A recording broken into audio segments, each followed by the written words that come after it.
020130 Saya Nuri Hidayat Enigma NBM 22013025. Saya Iman Juliana dengan NPM 22013023.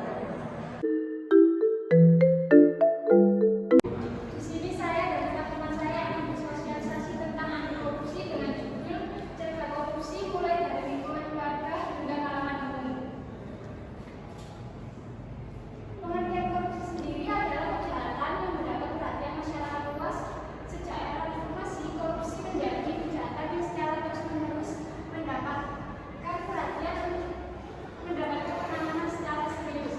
Seriusnya seperti pemberantasan korupsi Serius banget, Bro. merupakan kejahatan yang mengurangi hak negara dan menimbulkan kesengsaraan di kalangan masyarakat.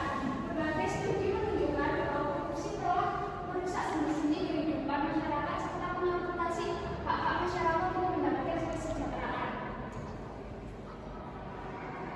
Faktor penyebab korupsi ada dua, yaitu faktor internal dan faktor eksternal. Faktor internal tersebut adalah sifat serakah, gaya hidup konsumtif, moral yang lemah, malas atau tidak mau bekerja. Faktor eksternal ada aspek sosial, aspek politik, aspek hukum, aspek ekonomi, aspek organisasi. Di sini akan dilanjutkan dengan saya. Oke, selanjutnya yaitu dampak negatif dari korupsi. Dampak negatif dari korupsi itu ada 4. Sebenarnya banyak, namun poin-poinnya itu cuma 4, yaitu prosesnya kualitas pendidikan, kerugian finansial, ketidakadilan tingkat partisipasi, dan hilangnya akhlak mulia. Lanjutkan dengan kerugian korupsi, yaitu menghabiskan uang negara. Yang kedua, menimbulkan sikap egois dan mementingkan kesenangan diri sendiri. Yang ketiga, menghambatkan pembangunan negara karena dana yang dialokasikannya hilang. Ini contohnya seperti kalau misalnya kita di desa-desa ada jembatan yang rusak. Jadi kalau kita ingin membangun jembatan itu, jika dana yang dialokasikannya hilang, maka akan menghambat pembangunan negara tersebut. Selanjutnya, negara mengalami kerugian keuangan dan perekonomian, yaitu meningkatnya tingkat kemiskinan. 16 Januari 2023, tingkat kemiskinan di Indonesia itu tercatat 9,57% atau sekitar 26 juta orang yang berada di bawah garis kemiskinan. Selanjutnya akan diteruskan dengan teman kita, yaitu Intan.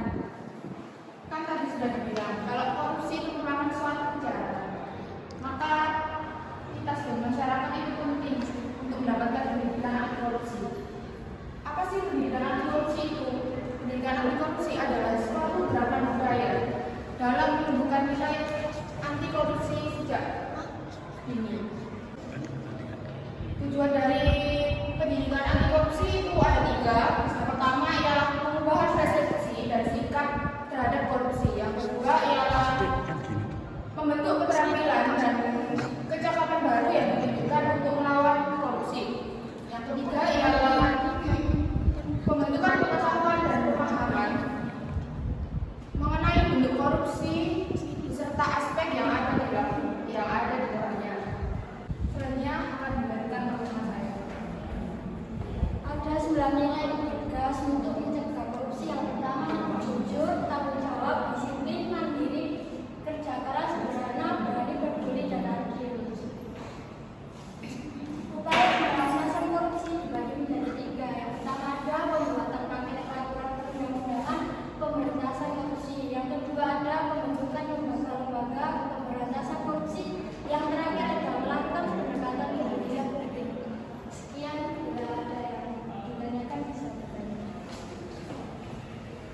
Kenalkan, nama saya Siska Durandani.